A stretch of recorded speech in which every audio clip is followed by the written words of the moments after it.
Que é isso, professor? Que vídeo sem pé, sem cabeça é esse? Pois é. E esse daqui então?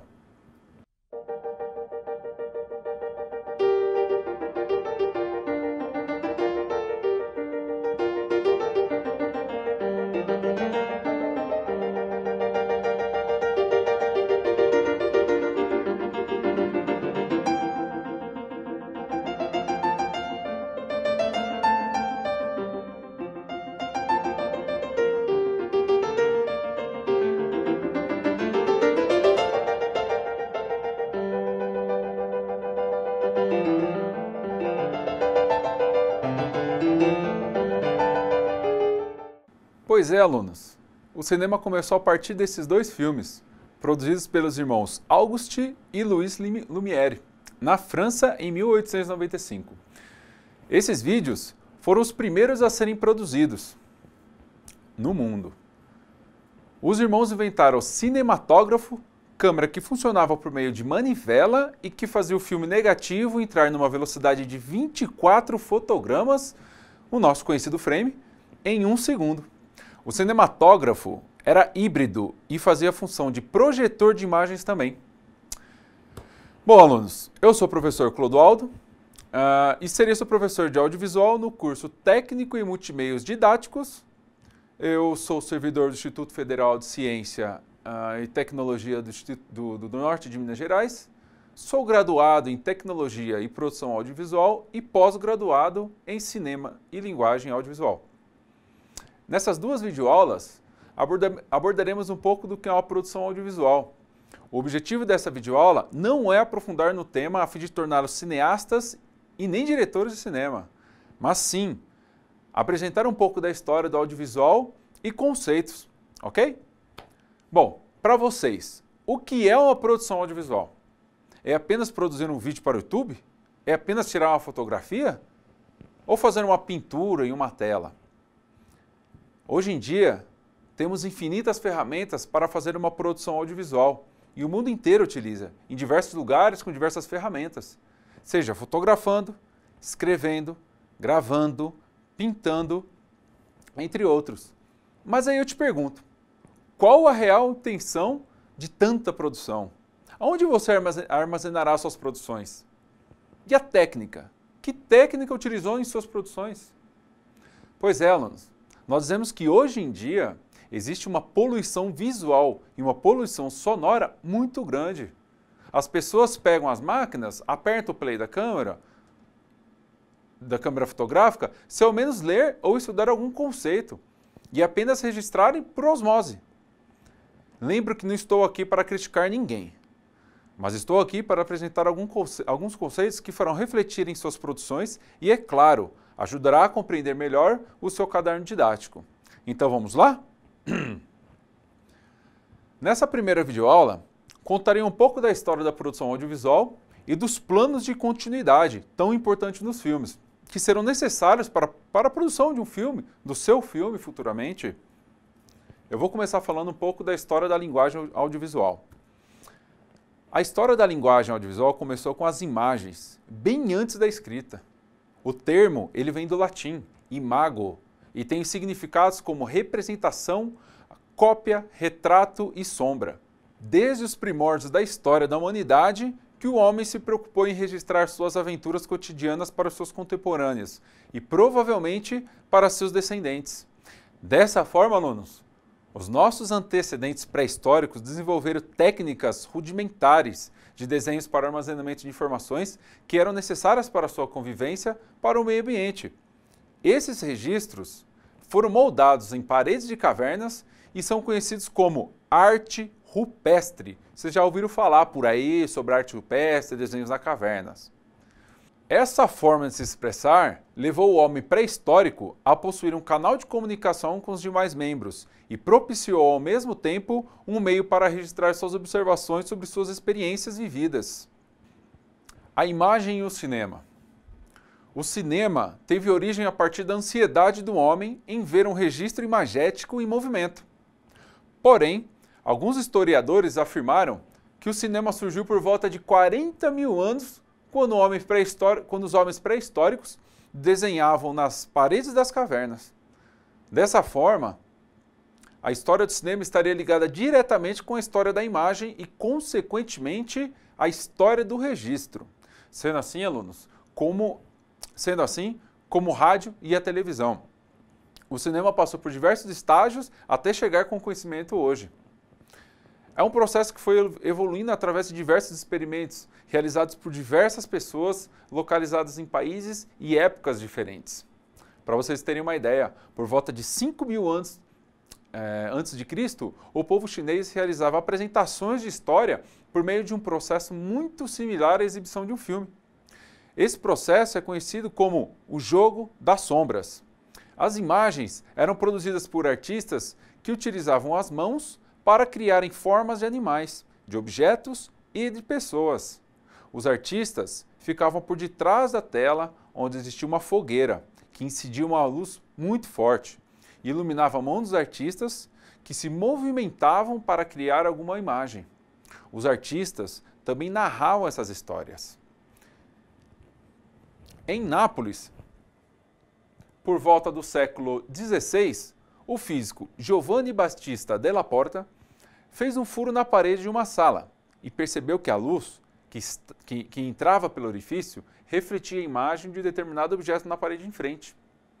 Essa experiência deu início à câmera escura, que mais tarde foi produzida em uma caixa com uma lente biconvexa acoplada no lugar do orifício. A nova câmera escura permitia que fosse colocada uma folha de papel para que uma pessoa reproduzisse a imagem exposta no lado oposto à lente. A lanterna mágica, que é essa daí que eu vos mostro, foi um aparelho que veio a inspirar na criação do projeto de cinema. Ela foi desenvolvida no século XVII pelo padre jesuíta alemão Athanasius Kircher, e era um equipamento utilizado para a projeção de imagens. O equipamento era uma caixa fechada com uma lente em sua extremidade. O processo de projeção era realizado por meio de uma vela que iluminava uma lâmina de vidro desenhada.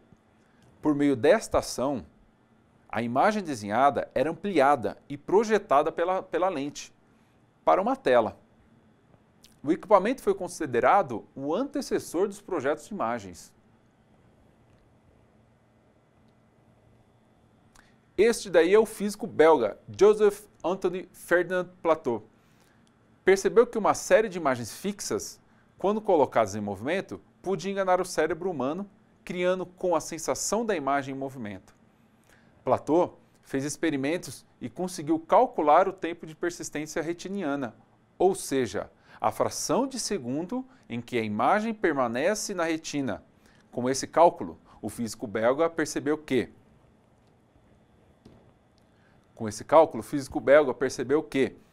com 10 imagens se alternando em um espaço de tempo de 1 segundo, criava-se aquela ilusão de ótica do movimento. Assim, montou um aparelho conhecido como fenacistoscópio, que era constituído por um disco, com 10 desenhos em sua borda. Cada desenho possuía uma posição diferenciada do outro, e, assim que o disco girava, os desenhos ganhavam movimento. Esse é o conceito do movimento no cinema, que, na atualidade, usa 24 imagens, que são os fotogramas, os frames, como eu havia falado, por segundo para criar a ilusão de movimento. A fotografia também participou no processo de criação do cinema, por possuir um processo de captação de imagem que viria a ser utilizado no desenvolvimento da câmera cinematográfica. O fotógrafo inglês Edward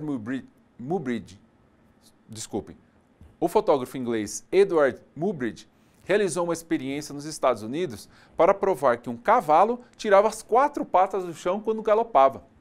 Muybridge disponibilizou 24 câmeras fotográficas enfileiradas em pista de corrida. Para cada equipamento, foi atrelado um fio esticado diretamente ao dispositivo de disparo da câmera. Assim que o animal passasse em frente a uma determinada câmera, romperia esse fio, que consequentemente dispararia o obturador e a ação do cavalo naquele momento seria registrado. O resultado da pesquisa originou no conceito para a composição atual do movimento do cinema, em que temos como base 24 frames por segundo. Vejamos o resultado. Observem. Depois, temos o resultado da pesquisa. A película cinematográfica foi desenvolvida por Thomas Edison em 1891. Em 1891, ele patenteia o cinetógrafo, que viria a ser considerado o antecessor das câmeras de filmagem, e mais tarde o cinetoscópio, que veio a ser o primeiro equipamento de projeção para filmes. No entanto, esse tipo de reprodução era diferente do que conhecemos atualmente, como cinema, porque o aparelho só podia ser utilizado por uma pessoa. Não era uma forma coletiva de exibição. Lembram dos 2 filmes que mostrei no início da aula? Pois bem, a partir desses filmes foi que o cinema teve um impulso. Foi quando os irmãos Lumière realizaram a primeira exibição cinematográfica em 1895, na França. O público era seleto e ocupou a Sala Éden na cidade de Ciolate para assistir a novidade criada por Auguste e Louis Lumière. Um fato engraçado da exibição foi que, ao exibir pela primeira vez um filme, e este filme sendo a chegada de um trem na estação, muitos da plateia se levantaram diante do choque de realidade ali assistido pela primeira vez. Muitos se levantaram e saíram da sala devido ao incômodo da realidade. A 7ª arte, que é o cinema, começaram a ganhar impulso. Este é o cinematógrafo e foi patenteado em 1895 pelos irmãos Lumière. A invenção dos irmãos Lumière cai no interesse de futuros diretores, que começam a desenvolver uma linguagem para o cinema. Esses visionários iniciam experiências e começam a implantar narrativas e vínculos discursivos oriundos de outras áreas. No cinema dos Lumières e Thomas Edison, a linguagem cinematográfica era parecida com a do teatro por não possuírem diversos enquadramentos e movimentos de câmera. Era apenas uma câmera estacionária e registrava um momento. A câmera era estática e o único movimento que existia era dos personagens. Nesse sentido, a imagem captada só proporcionava uma visão única sobre a ação que ocorria na tela. A evolução do discurso cinematográfico começou quando alguns diretores começaram a usar o corte de cena para cena e, consequentemente, o corte dentro da cena. Ação que ocorre no determinado espaço e tempo. E foi por intermédio de Georges Méliès que a ficção surgiu pela primeira vez e que o cinema passou a contar histórias. Curiosamente, quando o diretor inglês Robert William Poe estava filmando o cotidiano de Paris, a câmera travou de repente, logo depois ela destravou e voltou a funcionar. No momento em que Méliès foi projetar o resultado do seu trabalho, pôde ver uma carroça que passava pela rua no momento da filmagem, sumir como no passe de mágica. Então assim, o que ocorreu é que, quando a câmera travou, a carroça estava num quadro. E quando ela voltou a funcionar, já tinha saído do campo de visão da câmera. O fato é que esse pequeno defeito acabou virando uma pequena truncagem.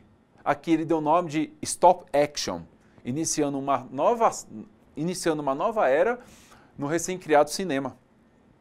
Surgiu assim a primeira ideia de montagem. Méliès também proporcionou intertextualidade de elementos cênicos e diálogos do teatro para o cinema. Muitos acreditam que Georges Méliès tem o título de criador da 7ª arte. Por outro lado,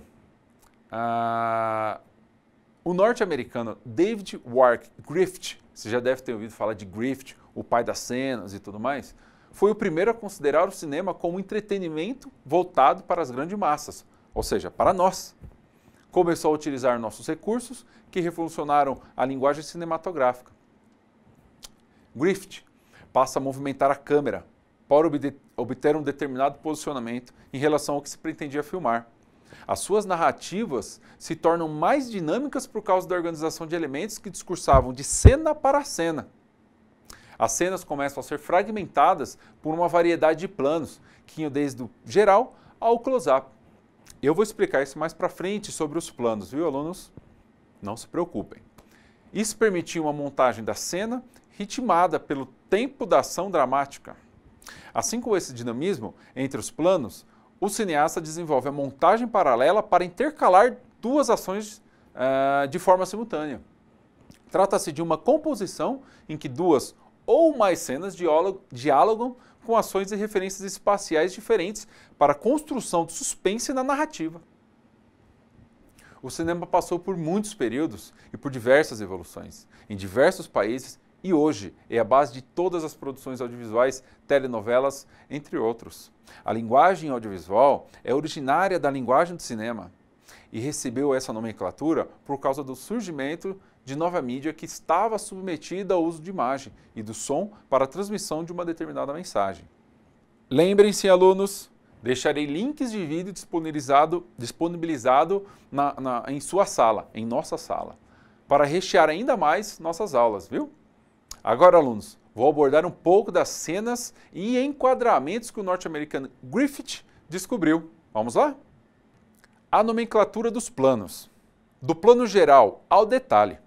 O plano da estrutura de um filme possui propriedades eficazes na constituição da cena.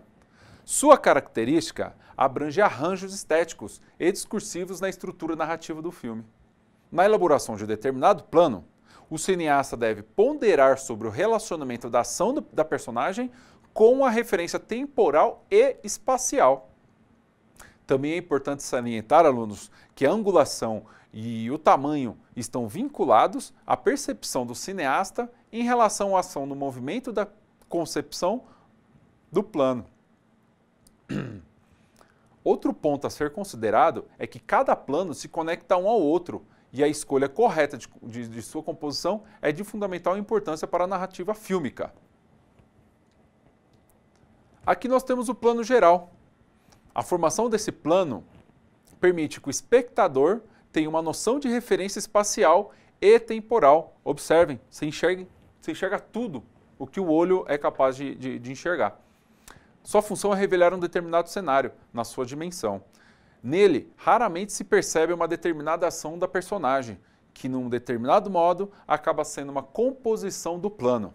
Agora, por outro lado, nós temos um outro ponto de vista. Esse plano pode trazer novas referências quando este plano for usado com um sentido subjetivo. Observem esse plano geral.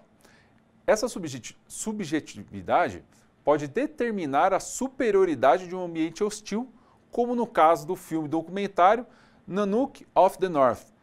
O plano geral ajudava a identificar a luta de Nanook com o ambiente em que vivia. Observa. Aqui, alunos, nós temos o plano conjunto. Este plano conjunto enquadra um conjunto de pessoas ou de objetos que tem um peso significativo na trama ou na narrativa. Por exemplo, uma personagem ao lado de sua casa ou de um companheiro também pode apresentar um grupo destacado de pessoas, mas é importante ressaltar que existe um forte relacionamento entre o cenário e a ação das personagens. Cenário e personagens interagem dentro de um contexto composicional do qual ocorre um processo de enunciação para a composição do enunciado, certo? Esse é o famoso plano americano. O plano americano, os franceses começaram a chamá-lo dessa forma devido aos filmes de western. É o plano que corta a personagem na altura, logo abaixo do revólver, estando a personagem em pé para um duelo, ou sentado para um jogo de pôquer, ou seja, ele corta na altura da coxa ou da canela. Plano americano, gente, lembre-se disso. E esse daqui é o plano médio. Vamos observar o plano médio, viu, gente? O plano médio corta uma personagem na altura de seu peito e é um plano que estabelece mais profundamente uma personagem. Já são destacados detalhes de suas feições e características físicas. Neste plano, o cenário começa a perder a importância para destacar a fonte de informação, que é quem? A personagem, certo? Aproximando mais, nós temos o plano close-up, cena clássica desse filme. Este plano já perde a referência espacial e temporal, e seu forte é a fonte de informação que, no caso de uma pessoa, pode fornecer informações faciais, emocionais e até psicológicas. Olha para esse rosto, doido, um louco, tá vendo? E aqui nós temos o plano Big Close-Up. O Big Close-Up é um plano que detalha objetos e partes específicas do corpo de uma personagem. É o plano do detalhamento. Bom, gente, temos também o posicionamento das câmeras. Começaremos pelo plongé, que é esse daqui. O plongé é um processo de captação de imagens na qual a câmera fica posicionada de cima para baixo. Isto é, a câmera está posicionada em um nível mais alto da posição na qual se encontra o objeto que será gravado. Este plano pode trazer um ar de inferioridade, submissão, vassalagem para uma determinada personagem. Observem no desenho, no quadro ao lado, a câmera acima, embaixo. Entenderam? E temos também o contra-plongé. A câmera está quase no nível do chão, muito embaixo, pegando a pessoa de baixo para cima. Se fosse possível estabelecer uma significação para esse tipo de plano, poderíamos dizer que se trata de um posicionamento que confere uma ideia de poder à personagem ou ao objeto captado. Observe o Cristo, como é imponente, está no ar, grande, poderoso. Dentro dessa perspectiva, poderíamos atribuir a sensação inversa ao plongé, que pode ter a leitura, um ar de superioridade, grandeza, arrogância para a personagem que está sendo filmada. E temos também o zenital. A câmera, nessa posição, está posicionada no zenite, ou seja, no alto, virada para baixo, no ângulo de 90 graus. Então imaginem, gente, ela não pode ficar muito acima. Essa imagem mostra as pessoas achatadas sobre o piso. Pode ser interessante quando acompanhamos com uma área, um carro na estrada. Porém, é necessário que ele esteja a 90 graus. Do contrário, se sair do 90 graus, passa a ser um plongé de cima para baixo naquela vertical. Então lembre-se, zenite tem que ficar acima 90 graus. Bom, alunos, agora vamos ver os movimentos das câmeras. Fator tão importante na produção fílmica. As relações de movimentos compõem, assim como as outras já vistas, os códigos da linguagem. Podemos ter um plano fixo, mas ele estará inserido no contexto rítmico do movimento dos outros planos. Se como vimos cinema e imagem em movimento mecânico, o filme é um conjunto de movimentos a serviço da narrativa. Os planos compostos pelos elementos neles contidos também são componentes dos planos. Da mesma forma que a variação da dimensão espacial e temporal dos planos ditam ritmo, os seus movimentos internos também o farão. Há esse tipo de corte que tem como característica cortar no meio os movimentos deixando-os descontinuados e muda as posições da personagem pulando espaço. Dá-se o nome de jump cut, ok? Aqui temos a câmera fixa. Óbvio, a câmera fixa está ali parada, gravando como se fosse a estação lá do trem que eu mostrei do vídeo para vocês. E é evidente que não se trata de um movimento, mas é necessário a sua nomenclatura no caso de uma edição, de um roteiro, de um filme, certo? Aqui nós temos a panorâmica, ou a pan, como é falado, dá uma pan aqui, dá uma pan dali. É um movimento em que a câmera gira em seu próprio eixo fixo perpendicular ao chão. Pode ser da esquerda para a direita ou da direita para a esquerda. É utilizado no plano geral para mostrar um ambiente, uma paisagem. Pode ser utilizado também para mostrar o movimento de uma personagem ou de um objeto. E aqui, gente, é o tilt up e o tilt down. O tilt up, o tilt, ele tem as mesmas características da panorâmica, só que no sentido vertical, para cima e para baixo. Ele é utilizado, por exemplo, para mostrar a fachada de um prédio, da portaria à cobertura. Quando combinada com a panorâmica, produz um movimento em diagonal. No tilt up, o movimento é de baixo para cima e no tilt down, É o contrário, né? Bom, alunos, esse aqui é o traveling.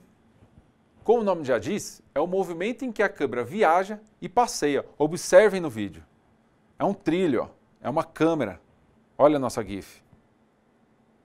Estão entendendo? Esse é o traveling. Ele passeia num carrinho sobre trilhos, na mão. Ele pode passear num carro, num barco, num trem, num avião, no helicóptero, num balão, enfim, qualquer meio de locomoção, em qualquer veículo, ou anda com a utilização de uma Steadicam. Sua diferença para a panorâmica é que, neste caso, a câmera desloca-se no eixo do seu eixo perpendicular ao chão. O traveling também pode estar ligado a um movimento de grua sobre trilhos, numa combinação que fará que, além de andar para frente ou para trás, ela suba ou desça. Gente, existem travelings em que grua antológicos, só para vocês terem uma ideia, a grua, gente, é aquele equipamento que fica no jogo de futebol atrás do gol e que fica movimentando, pegando aquela imagem de trás do gol. Quando vocês estiverem assistindo futebol, uma coisa do tipo, observem, esta é a grua, tá, gente? Então, voltando, que existem os travelings, né, de gruas ontológicos, e como naquele filme que chama Marca da Maldade, de Orson Welles. Logo mais eu mostrarei a cena para vocês. É épico, gente, é maravilhoso. E aqui nós temos o zoom in e o zoom out. É um movimento que não são exatamente um movimento de câmera, mas o zoom é uma lente que tem em si diferentes distâncias focais. Ao fechá-la, você sai de um quadro mais aberto para um mais próximo, mais fechado, que é o caso do nosso vídeo do lado esquerdo, tá? E podemos também inverter o movimento, como é o zoom out, que está no nosso lado direito, ele sai de um plano mais fechado para o mais aberto, tá, gente? Bom, alunos, agora eu vou falar do plano sequência, conforme eu comentei num dos planos anteriores. Este é o plano que marcou o filme Marca da Maldade, de Orson Welles. Conforme dito, mostrarei o vídeo. No entanto, este plano pode representar o olhar da personagem ou do espectador que se torna cúmplice ou testemunha sobre uma determinada ação dentro de uma cena. O plano de sequência é uma câmera que está em movimento constante dentro de uma determinada cena. Observem como tudo é casado na cena. Observem, galera, o movimento da câmera. É muito bacana. Observem.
You folks American citizens?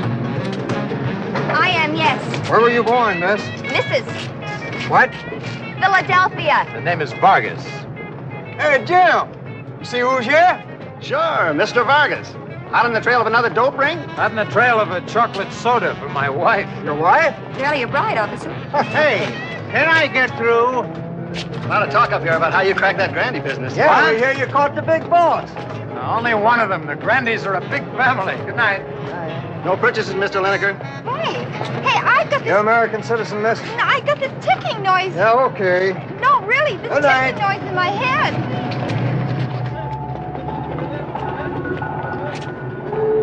Mike, do you realize this is the very first time we've been together in my country? You realize I haven't kissed you in over an hour?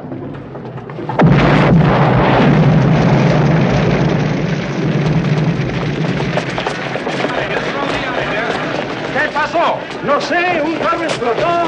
Mike, what happened? That car that just passed has exploded. The car? How could it do that? I don't know. I'll have to try to find out.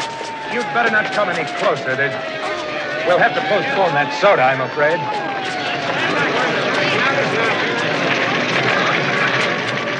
Mike couldn't die. Susie, please be careful. Então, alunos, gostaram do plano de sequência? Bom, eu sou suspeito a falar, eu gostei, para mim é um dos marcos de plano de sequência é desse filme, é maravilhoso. Observaram? A câmera posicionada, o cenário todo casadinho, as pessoas saindo certinho, o carro andando, mudando, cara, é fantástico, é lindo. Bom, mas é isso aí, alunos. Terminamos nossa primeira videoaula e lembrem-se, viu? Os filmes são artefatos culturais criados por culturas específicas. Eles refletem as culturas e, por sua vez, as afetam. O cinema é considerado uma importante forma de arte, viu? Uma fonte de entretenimento popular em um meio poderoso para educar ou doutrinar cidadãos.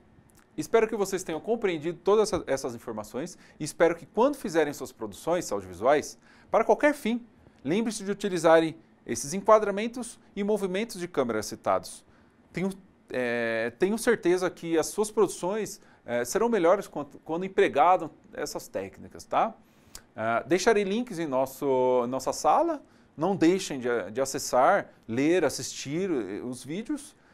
E em nossa segunda videoaula, nós veremos a introdução ao audiovisual, nós veremos noções de fotografia, iluminação e som. Tá ok, galerinha? Então, um abraço, até a próxima aula.